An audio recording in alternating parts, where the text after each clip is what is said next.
Bonsoir Shirley. Bonsoir Virginie, bonsoir à tous.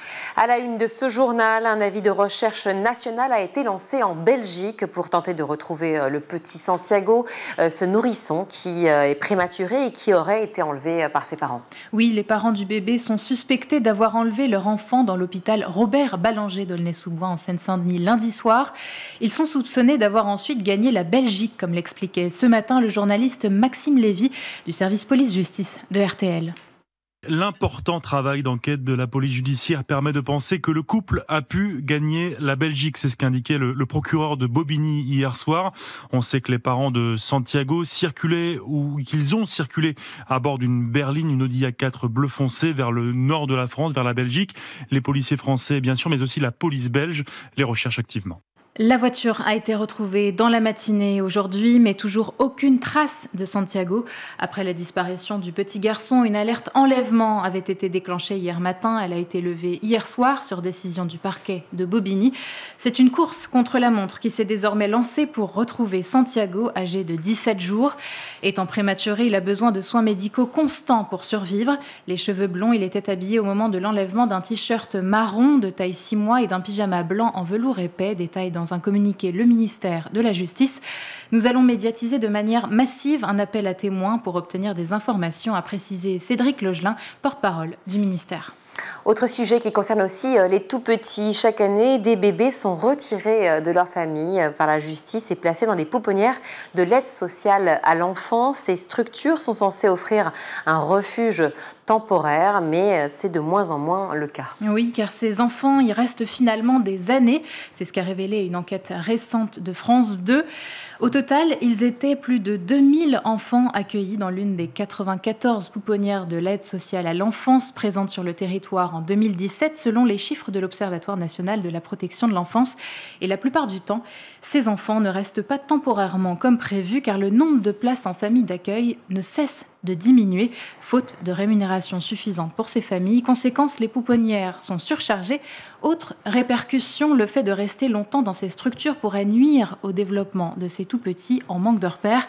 Selon une des rares études menées par les médecins, un quart des très jeunes enfants placés en garderont des séquelles toute leur vie. À l'Assemblée nationale, les députés viennent de relancer une commission d'enquête sur la protection de l'enfance. Le rapport sera rendu dans quelques mois. Sur le sujet des familles monoparentales maintenant, la ministre déléguée chargée de la petite enfance, Agnès Canayer, leur réaffirme son soutien sans pour autant vouloir leur reconnaître un statut national. Oui, dans un entretien accordé aux Parisiens aujourd'hui, elle dit en effet vouloir travailler à une plus grande reconnaissance du statut de monoparentalité. Dès lors qu'auprès de la CAF ou les impôts, les parents acquièrent ce statut, ils le conservent.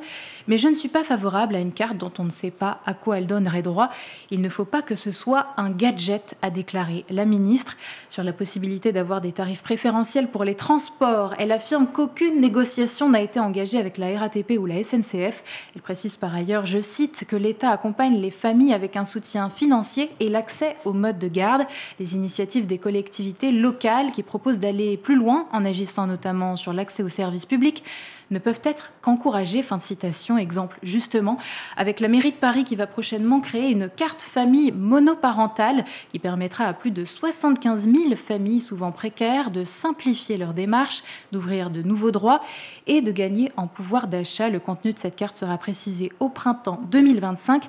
Autre chantier pour ce qui est du congé de naissance, voué à remplacer le congé parental actuel est censé être plus court et mieux rémunéré.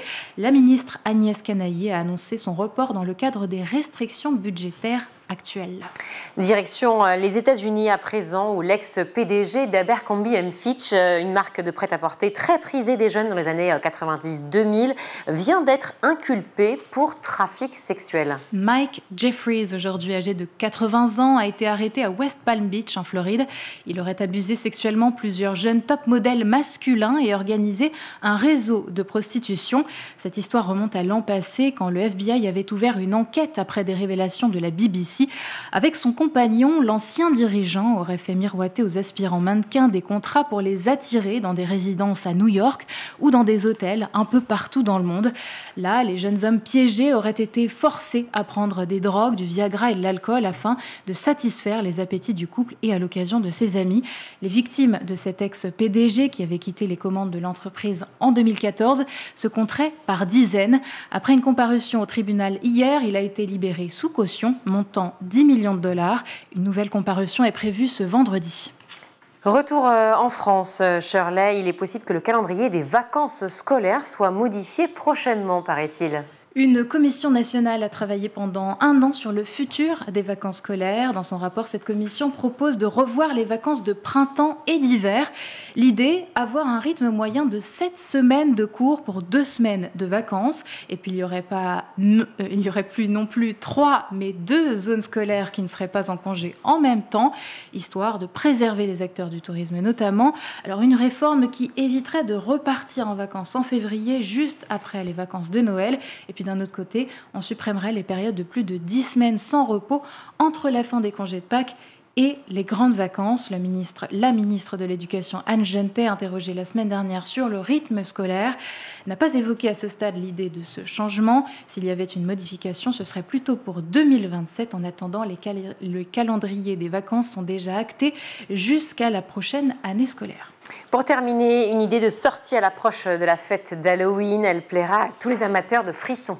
Oui, préparez-vous à vivre une sacrée expérience au parc de l'Étrange, installé au parc de Saint-Cloud, dans les Hauts-de-Seine. C'est la première fois que ce grand parc, bien connu des Franciliens, se transforme en un terrain de jeu dédié à la terreur. Un parcours immersif sur 1,5 km avec 13 scènes bien flippantes qui vous attendent. Entre forêts hantées, araignées géantes, sorcières prêtes à vous jeter des sorts, vous serez servis.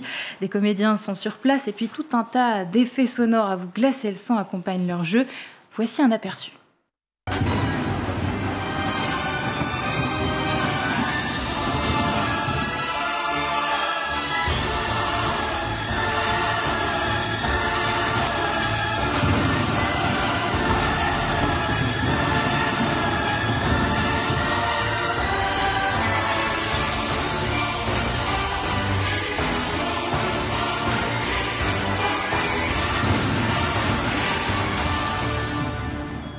C'est la sortie qui fiche les jetons, alors pour ça, mieux vaut aller en famille pour se serrer très très fort.